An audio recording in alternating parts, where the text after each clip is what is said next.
নমস্কার বন্ধুরা, আমি ঋষিকা। আমার ঋষিকা রান্না চ্যানেলে আবারও একটা নতুন রেসিপি নিয়ে আপনাদের সামনে হাজির হয়ে গেছি। আজ একদম সম্পূর্ণ একটা নিরামিষ রেসিপি নিয়ে চলে এসেছি। বন্ধুরা, 20 থেকে 25 মিনিট পর আমি জল থেকে নামিয়েছি। দেখুন জলটা একদম শুকিয়ে গেছে। দেখতে কতটা লোভনীয় লাগছে। গরম ভাতের সাথে এটা কিন্তু খেতে খুব সুন্দর লাগে। বন্ধুরা, আপনারা চাইলে একবার ট্রাই করে দেখতে পারেন। আশা করছি আপনাদের ভীষণ ভালো লাগবে। সোয়াবিনের এই ইউনিক রেসিপিটা ভালো লাগলে অবশ্যই লাইক করবেন, শেয়ার করবেন, কমেন্ট করে জানাবেন রেসিপিটা কেমন হয়েছে। ভালো লাগলে অবশ্যই চ্যানেলটিকে সাবস্ক্রাইব করে আমার পাশে থাকবেন। সোয়াবিনের এই রেসিপিটা করার জন্য আমি প্রথমে একটা কড়া বসিয়ে দিয়েছি। 1 বাটি মতো জল দিয়ে দেবো সোয়াবিনটা সিদ্ধ করার জন্য।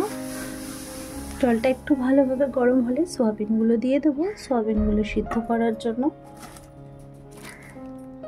জলটা ভালো গরম হয়ে গেছে, এবার সোয়াবিনটা দিয়ে দেবো। সোয়াবিনটাকে ভালোভাবে সিদ্ধ করে নেব, তাহলে সোয়াবিনটা ফুলের অনেকটা ডাবল হয়ে যাবে। ভালোভাবে সোয়াবিনটাকে সিদ্ধ করে নিতে হবে। সোয়াবিনগুলো ভালো সিদ্ধ হয়ে গেছে, এবার সোয়াবিনগুলো নামিয়ে নেব। নামিয়ে ঠান্ডা করে সোয়াবিনটা সিদ্ধ করে নিয়েছি, সিদ্ধ করে নামিয়ে নিয়েছি। আবারও আমি কড়া বসিয়ে দিয়েছি।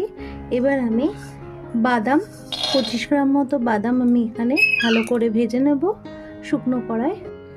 25 গ্রাম মতো চারমগজ, সেটাও ভালো করে শুকনো কড়ায় গরম করে নেব। 2 চামচ পোস্ত দিয়ে দেবো। এবার সব উপকরণগুলোকে শুকনো কড়ায় ভালোভাবে ভেজে নেব,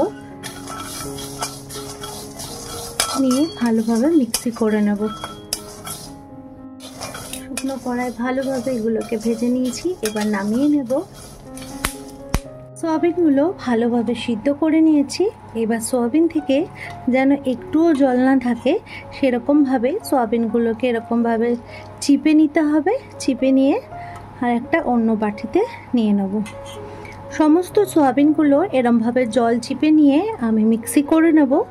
তাতে কিনা সুবিধা হবে, একটুও জল থাকবে না, সোয়াবিনটা রান্না করতে অনেকটাই সুবিধা হবে। তো বন্ধুরা, সব সোয়াবিনগুলো আমি এভাবেই সিদ্ধ করে নিয়েছি। নিয়ে আমি ভালোভাবে জলটা চিপে অন্য একটা বাটিতে নিয়ে নিচ্ছি। বন্ধুরা, সোয়াবিন থেকে সমস্ত জলটাই বের করে নিয়েছি, নিয়ে অন্য একটা বাটিতে নিয়ে নিয়েছি। এবার এই সোয়াবিনটাকে মিক্সি করে নেব। একটা মিক্সিং বোল নিয়ে নিয়েছি, এতে অল্প অল্প করে সোয়াবিন দিয়ে দেব। এতে জল ব্যবহার করব না। দিয়ে ভালোভাবে একটু মিক্সি করে নেব, মিহি পেস্ট করে নেব। সোয়াবিনটা ভালোভাবে পেস্ট করে নিয়েছি, একদম খুব বেশি মিহি করিনি। আর এবারে আমি চারমগজ, পোস্ত আর বাদামটা যেটা শুকনো কড়ায় ভেজে রেখেছিলাম সেটা এবার পেস্ট করে নেব। ঠান্ডা হয়ে গেছে এটা, এবার এটা মিক্সি করে নেব। এর মধ্যে একটু আদা আর একটা কাঁচা লঙ্কা দিয়ে দেব। ভালোভাবে সামান্য একটু জল দিয়ে এটা ভালোভাবে মিহি পেস্ট করে নেব। ভালোভাবে পেস্ট করে নিয়েছি এটা। এবারে একটা বাটি নিয়ে নিয়েছি, বাটির মধ্যে এই পেস্টটা দিয়ে দেব।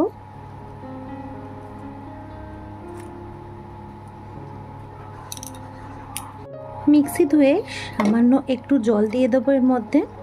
আর কোনো জল এখানে ব্যবহার করব না।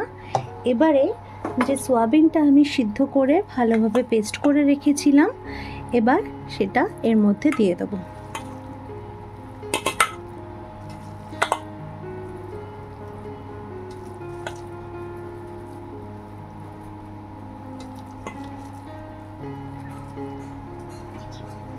সমস্ত সোয়াবিনটা এর মধ্যে দিয়ে দিলাম। এবারে চামচ দিয়ে এটাকে ভালোভাবে নাড়াচাড়া করে নেব। বাদামের ওই পেস্টটা দিয়ে ভালোভাবে নাড়াচাড়া করে নেব।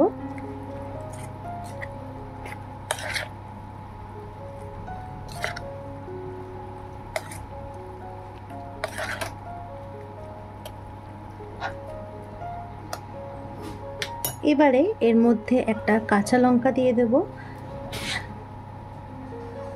4 চামচ মতো সর্ষের তেল দিয়ে দেব। হাফ চামচ মতো চিনি দিয়ে দেবো,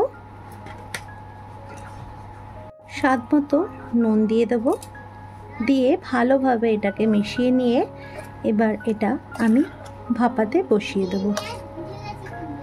উপর থেকে 1 চামচ মতো কাশ্মীরি লঙ্কার গুঁড়ো দিয়ে দিয়েছি, দিয়ে আবারও 2 চামচ মতো সর্ষের তেল দিয়ে সামান্য একটু জল এখানে ব্যবহার করব, একটু জল এখানে ব্যবহার করেছি, দিয়ে এবার এটা স্টিমে বসিয়ে দেবো।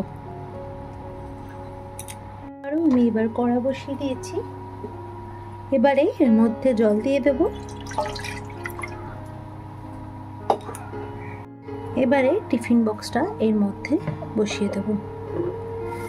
টিফিন বক্সটার যাতে এরকম অর্ধেকটা থাকে, পুরো জলটা যেন টিফিন বক্সের ওপরে না যায় সেদিকে আপনাদের লক্ষ্য রাখতে হবে, না হলে ভেতরে জল চলে গেলে জিনিসটা নষ্ট হয়ে যাবে, খেতেও ভালো লাগবে না। তাই টিফিন বক্সের দেখুন বন্ধুরা, অর্ধেক যাতে জলটা থাকে সেরকম পরিমাণে আপনাদের জলটা দিতে হবে। এবারে এটা বসিয়ে দিয়েছি, এবার আমি চাপা দিয়ে দেব। এবার এটা আমি চাপা দিয়ে দেব, দিয়ে আমি 15 থেকে 20 মিনিট এটা এবার মিডিয়াম টু লো ফ্লেমে এটাকে স্টিম করে নেব। বন্ধুরা 20 থেকে 25 মিনিট পর আমি জল থেকে নামিয়েছি, দেখুন জলটা একদম শুকিয়ে গেছে, দেখতে কতটা লোভনীয় লাগছে। গরম ভাতের সাথে এটা কিন্তু খেতে খুব সুন্দর লাগে। বন্ধুরা আপনারা চাইলে একবার ট্রাই করে দেখতে পারেন, আশা করছি আপনাদের ভীষণ ভালো লাগবে। সোয়াবিনের এই ইউনিক রেসিপিটা ভালো লাগলে অবশ্যই লাইক করবেন, শেয়ার করবেন, কমেন্ট করে জানাবেন রেসিপিটা কেমন হয়েছে। ভালো লাগলে অবশ্যই চ্যানেলটিকে সাবস্ক্রাইব করে আমার পাশে থাকবেন।